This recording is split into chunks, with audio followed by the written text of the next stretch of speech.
Good morning, good morning. I'm really happy that Government of India is taking a very good initiative and good steps for uplifting the food processing industry. Now, I am in this business from past 27 years. I have been trader, I have been consultant, I have been machinery supplier, I have been in many stages I have worked in this industry, and I also have my own production unit now, and I also have an import and export business for the basically fruit pulp and process processed food basically. Now I would like to highlight few things faced by the entrepreneurs or first generation entrepreneurs and existing units. See, today the banking is very difficult. The banking norms are very difficult. There's a lot of bureaucracy. There's a lot of paperwork we have to do. If you go for grants, if you go for subsidies, there's a hell lot of paperwork, there is bureaucracy, there is corruption, there is favorism, there is a victimization. All these things are there. Okay, this has been running from past so many years. It's not that it started by this government or that government. It's basically whoever occupies the chair, they try to squeeze the blood out of any enterpriser or any even a small businessman. So I would like to suggest here a few things to avoid all these syndicates of so-called consultants, so-called big group or group of people who are lobbying for the grants and who are lobbying for what you say subsidies around ministers, around government officers, consultants. So this we have to avoid. So how do we avoid this? There are some small steps government can take, which I would like to add here. See, basically, whenever suppose now the first thing, whatever we will talk about the existing one, the existing businessman, the existing factories, existing companies, they are facing now a cash flow issue. Now, almost 3 months there is no cash flow. There's hardly means there is nothing. It's zero.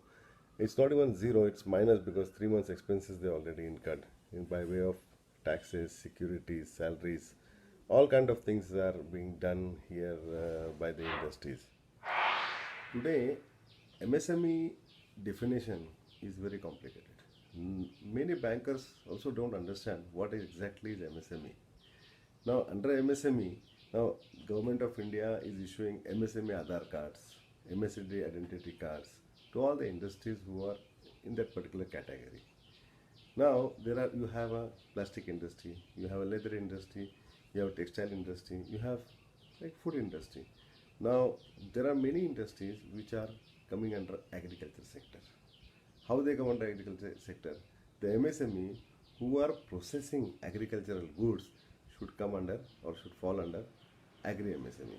Now today I heard that the government is declared as agri MSME, but the definition is not clear yet to so many people, and many people have faced the problems and facing the problems.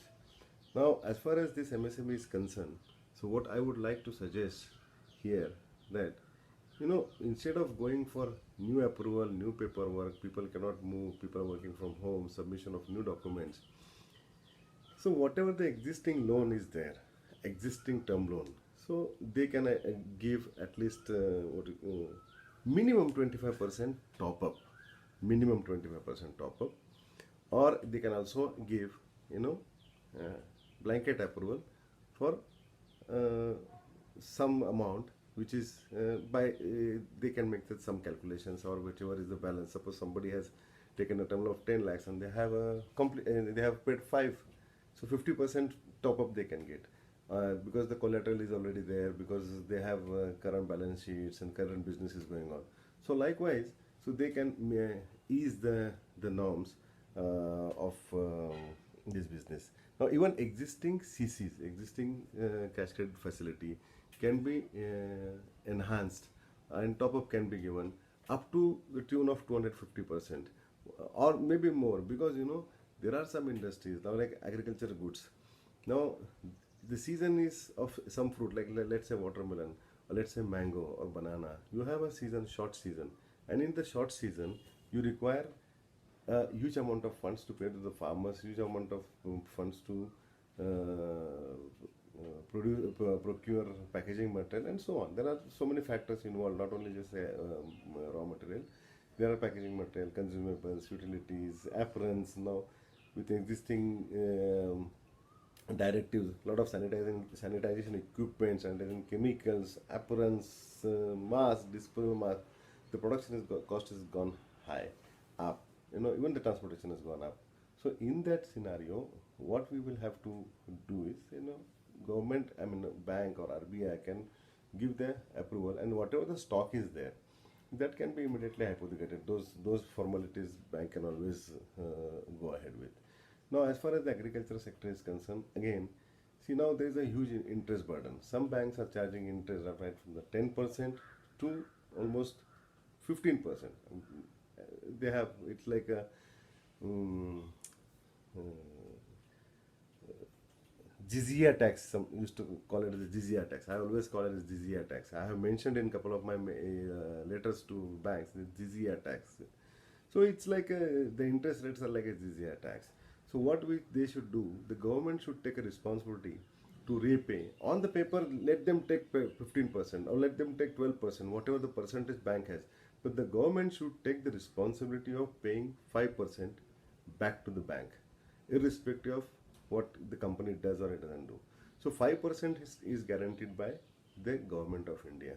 So we will avoid again the paperwork of grant here, and 0% processing fee for any work done by the bank. That processing fee, whatsoever it is there, shall be paid by the government of India. These are the things. So what I mentioned here, top up, minimum top up of 25%, or whatever the paid off amount is there, go to the back to square one, where we had applied for 10 crores, we have paid for 5 crores. Now 5 crores, immediately they should get extra term loan, immediately they should get a top up for the CC. So minimum 250% CC should be given. Okay, they can keep the track record, they can keep all the inspection, we have no issues. Now, there for the new capex, suppose now we have to increase the capacity, we have to increase the manpower, we have to increase so many things, So for increasing, we need a capex with the new equipment. Like, so many metal handling equipments are there. Now, since the labor issue will be there, people will go for automation, people will go for mechanical things, people will go for metal handling equipment. So that capex, they should, whenever there is a new capex for the new project, even for the new projects, a lot of new projects in villages or in taluka level will come up. So in that, what they should do is, as for EOU, we used to get an excise exemption license. So we should get a GST exemption license. When you get a GST exemption license, that cost of the GST, 18% to 28%, whatever is there, that will not get added in the cost of project. If it gets added in the cost of project, everything goes up. So project cost goes up by 28%. So government, instead of giving the grant, they should give the exemption certificate. Look, this is 28% exemption. You need not to pay. And whatever, there should not be any refund or such. Now there is a process of refund, and you have to increase, do paperwork, then you have to call it back, and you get the refund, you have to again pay some officer, pay some consultant, pay here and there. So all this we will have to avoid that. Now even for that, today there is a huge collateral issue. Apart from this, there is a collateral issue. Now 28, see, when GST you get that almost 28% of grant is already given. It's like a blanket approval. Now second thing, the collateral. Now every company, if they want to invest something, bank is asking for a collateral.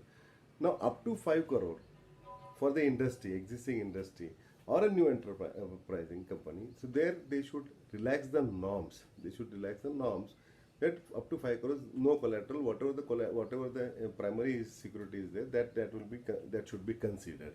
And for about 10 crores, then you can have 25% slot, above 15 crores, 50%, and so on, they can increase. But at least for the small industries, small companies, there should be no collateral for up to 5 crores. And government should take a guarantee for this. So for the new term loan, there is, see, somebody has a project of, let's say, 7 years. So out of these 7 years, 5 years the entrepreneur or the company will pay, and the last 2 years EMIs. The entire 2 years, if government can guarantee instead of giving a grant, that will be also will be great help to the industry, and government is secured, the bank is secured. So first 5 years, the government, the company enterprise company or an entrepreneur or a businessman, he will pay, and the last 2 years the government of India will pay. So instead of giving a upfront grant, so they can also track the performance. So by this, his last 2 years, that amount, it's also coming to about let's say 30%. So that amount can also be given as in the form of grant. So by this, government can assure that in all these 5 years, the company has really done well. He has contributed by way of taxes, by way of generating revenue, by way of generating the labor force, by way of employment, by way of foreign exchange earning, whatsoever. But this will give the great confidence to the government, as well as the bank will also be assured that at least last 2 years EMIs will be paid by the government of India. That is also another option which should be added in the new system of providing a grants. With these small things, one can have the comfortable position. One can give the comfortable position to the MSME sector, and industry will boom without having any scrutiny of the files, not following up with the government officers. How come the Tamil Nadu or Kerala guy will now fly to Delhi, to Ministry of Food Processing or Ministry of MSME to file the papers, wait in the queue, traveling, the submission of thousands of paper. I have submitted thousands of papers. 2 times I have filed papers. 2 times there was a huge scrutiny. It's a merely waste of time. As I said, it's all golmaal. Golmaal. It's all golmaal. So we have to avoid this golmaal. The intentions of the governments are great, but there are a lot of obstacles. So it's a dan. They say it's a dan. So we are giving a dan. So you have to just big mango up. So this is the way the industry guys are. The businessmen or entrepreneurs have been treated by many of the officials.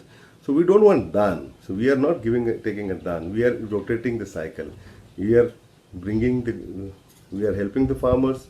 We are helping the laborers. We are helping everything. It's not a help. We are part of the cycle. We are carriers. We are catalysts. So everybody has to work in this fashion, where each and every person or each and every element is getting benefit from this. So to avoid all this bureaucracy, grant, paperwork, very simple norms government take. These are my simple suggestions, and I think one should take a serious note of it. It's quite lengthy video, but still I pray. My name is Shrikant Tadavare. I'm from Pune. Thank you very much.